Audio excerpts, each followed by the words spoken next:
അല്പനേരത്തെ ചിന്തയ്ക്കായി ഞാൻ എടുത്തിരിക്കുന്ന വേദഭാഗം സഭാപ്രസംഗിയുടെ പുസ്തകം 7-ാം അധ്യായം 8-ാം വാക്യം. അതിൽ ഇങ്ങനെയാണ് പറയുന്നത്: ഒരു കാര്യത്തിന്റെ ആരംഭത്തേക്കാൾ അതിന്റെ അവസാനം നല്ലത്. നമുക്ക് ഒരു നിമിഷം കണ്ണുകൾ അടയ്ക്കാം, പ്രാർത്ഥിക്കാം. കാരുണ്യവാനും ഇതിനുമായി ഞങ്ങൾ സ്നേഹിക്കുന്ന കുറേ നല്ല പിതാവേ, ഇന്ന് സന്ധ്യ സമയത്ത് ഞങ്ങൾ ഇത്രയും പേര് കൂടി വിളിച്ചതിനാൽ ഞങ്ങൾ നിന്നെ സ്തോത്രം ചെയ്യുന്ന നന്ദി പറയുന്ന നാഥാ കർത്താവേ, അല്പനേരം നിന്റെ പാഠപീഠത്തിലേക്ക് ഞങ്ങൾ ഇരിക്കുന്നല്ലോ നാഥാ. ഞങ്ങളുടെ കൃപയും കൊണ്ട് മനുഷ്യനെ പ്രാർത്ഥിക്കുന്നു. നിന്റെ കൃപയും സാന്നിധ്യം ഉണ്ടാകണമേ. ആമേൻ. എല്ലാവർക്കും സുരക്ഷിതമായ ഒരു വേദഭാഗമാണല്ലോ ഇത്. ഇതിൽ പറയുന്നത് എത്ര ശരിയാണ്.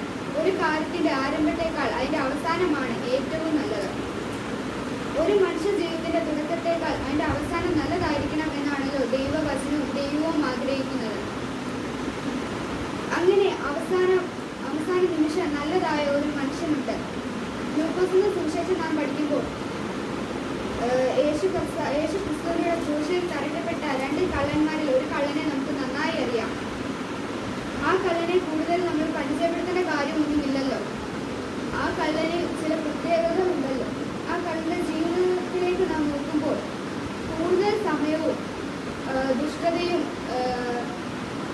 കള്ളവും കൊണ്ട് നിറഞ്ഞു നിൽക്കുകയാണല്ലോ. ആ ഒരു സാഹചര്യത്തിൽ ആ കള്ളന്റെ അവസാനത്തെ നിമിഷത്തിൽ ഒരു നിർണയമാണല്ലോ സംഭവിച്ചിരിക്കുന്നത്. അതുപോലെ ഈ നോയമ്പ് കാലത്തിൽ നമ്മുടെ ജീവിതത്തിന്റെ അവസാനത്തെ നിമിഷത്തിൽ ഒരു നിർണയം സംഭവിക്കണം എന്നാണല്ലോ ദൈവം ആഗ്രഹിക്കുന്നത്. ഈ ഒരു കള്ളന്റെ അവസാനത്തെ നിമിഷത്തിൽ ജീവിതത്തിൽ ഇത്രയും കള്ളത്തരം ദുഷ്ടതകൾ ചെയ്തിട്ടും കള്ളനെ നിത്യതയിൽ പ്രവേശിച്ചത് എങ്ങനെയെന്ന് വലിയൊരു ചോദ്യമാണല്ലോ.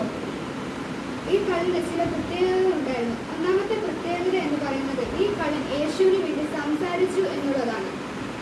ലൂക്കോസിന്റെ സുവിശേഷം 23-ാം അധ്യായം 40-ാം വാക്യത്തിൽ പറയുന്നത് ഇങ്ങനെ: മറ്റവനോ അവനെ ശാസിച്ചു, സമശിക്ഷാവിധിയിൽ തന്നെയായിട്ടും നീ ദൈവത്തെ ഭയപ്പെടുന്നില്ലയോ എന്ന് കള്ളൻ മറ്റേ കള്ളനോട് സംസാരിക്കുന്നതായിട്ട് നമുക്കിവിടെ കാണാൻ സാധിക്കും.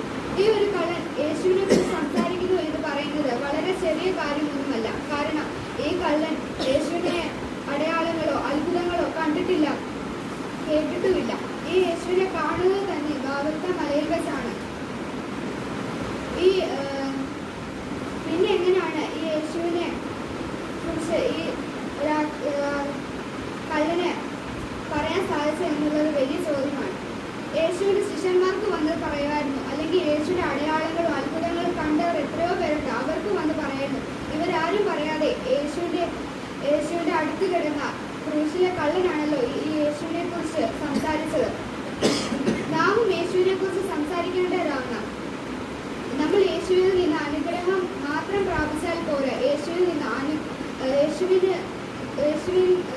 സംസാരിക്കുന്നവർ നാം ആകണം. എന്നാലും നമ്മുടെ ജീവിതത്തിൽ ഒരു അനുഗ്രഹമായി തീരത്തുള്ളൂ. ഒന്നാമത്തെ ചിന്ത എന്ന് പറയുന്നത് നാം യേശുവിൽ സംസാരിക്കുന്നവരായിരിക്കണം.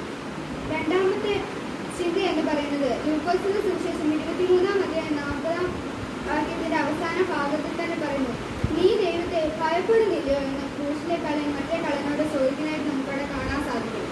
ആ കള്ളന് യേശു ക്രിസ്തുവിനോട് ഭയമുണ്ടായിരുന്നു എന്ന് നമുക്ക് അവിടെ കാണാൻ സാധിക്കും. ഈ യേശു ക്രിസ്തുവിനോടുള്ള ഭയം എങ്ങനെ വന്നു എന്നൊരു ചോദ്യമുണ്ട്. ഈ യേശു ക്രിസ്തുവിനോടുള്ള ഭയം ഇവിടെ ഈ ഒരു കള്ളന് ആ സമയത്ത് ആവശ്യമില്ല. കാരണം ഈ കള്ളനെക്കാട്ടിൽ ഏറ്റവും അവശനായിട്ടും ഭയങ്കരമായിട്ട് ഈ കള്ളനെക്കാട്ടിലും അടി കൊണ്ടിട്ടുമാണ് യേശു ക്രിസ്തു ആ കാൽവരി ക്രൂശിൽ അവിടെ കിടക്കുന്നത്. ആ ഒരു സാഹചര്യത്തിൽ ഈ ഒരു കള്ളന് ആ യേശുവിനെ ഭയപ്പെടേണ്ടതായിട്ട് യാതൊരു കാര്യവുമില്ല. പക്ഷേ ഇവിടെ ആ കള്ളൻ യേശുവിനെ ഭയപ്പെട്ടു എന്നുള്ളതാണ് കാര്യം. ഈ കാലത്ത് നമുക്ക് നഷ്ടപ്പെട്ടുകൊണ്ടിരിക്കുന്നതാണ് അതാണ് നമുക്ക് ദൈവഭയം ഇല്ല എന്നുള്ളതാണ്. നമ്മുടെ ഉള്ളിൽ ദൈവഭയം ഉണ്ടോ എന്ന് നാം ചോദന ചെയ്യേണ്ടതായിട്ടുണ്ട്.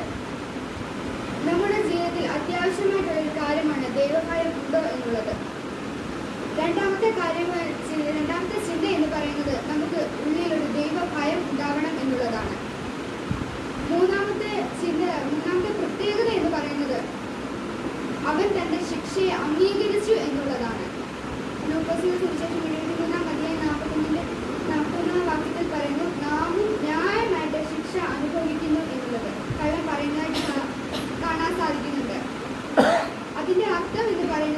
അവന് പാപത്തെക്കുറിച്ചൊരു ബോധം ഉണ്ടായിരുന്നു എന്നുള്ളതാണ്. ഇപ്പോഴത്തെ ചില മനുഷ്യർക്ക് ഒരു സ്വഭാവമുണ്ട്, നമ്മൾ എന്ത് പാപം ചെയ്താലോ അല്ലെ എന്ത് ദുഷ്പ്രവർത്തികൾ ചെയ്താലോ അത് ഞാൻ ചെയ്തിട്ടില്ല എന്നുള്ളൊരു രീതിയിലാണ് നിൽക്കുന്നത്. പക്ഷേ ഈ കള്ളനെ കുറിച്ച് നാം പഠിക്കുമ്പോൾ അവിടെ കാണാൻ സാധിക്കുന്നത്, ഈ കള്ളനൊരു കാര്യം പറയുന്നത്, നാം അനുഭവിക്കേണ്ട ശിക്ഷ ന്യായമായിട്ടുള്ള ശിക്ഷയാണ് എന്നുള്ളത്. നമ്മുടെ ജീവിതത്തിൽ അകത്തുണ്ടാകേണ്ടതും ഇതാണ്. നമുക്ക് പാപത്തെക്കുറിച്ചൊരു ബോധ്യമുണ്ടാകണം. നമ്മളിൽ ഒരാൾ ഇപ്പം ക്രൂശിൽ തറയ്ക്കപ്പെടേണ്ട ഒരു അവസ്ഥ വന്നാൽ ആ ഒരു വ്യക്തി ആദ്യം പറയുന്നത് ഞാൻ അത് ചെയ്തിട്ടില്ലായിരുന്നു എന്നുള്ളതാണ്. പക്ഷേ ഈ ക്രൂശിലെ കള്ളനെ നോക്കുമ്പോൾ താൻ പാപിയാണ്, താൻ കുറ്റം ചെയ്തു എന്നുള്ള രീതിയിൽ എന്നൊരു ബോധത്തോടെ ലോകത്തോട് വിളിച്ചു പറയുന്നതായിട്ട് നമുക്കിവിടെ കാണാൻ സാധിക്കും. മൂന്നാമത്തെ ചിന്ത എന്ന് പറയുന്നത് നമ്മുടെ പാപത്തെക്കുറിച്ച് നമുക്കൊരു ബോധ്യം ഉണ്ടാകണം എന്നുള്ളതാണ്. ഈ നോയമ്പ് കാലത്ത്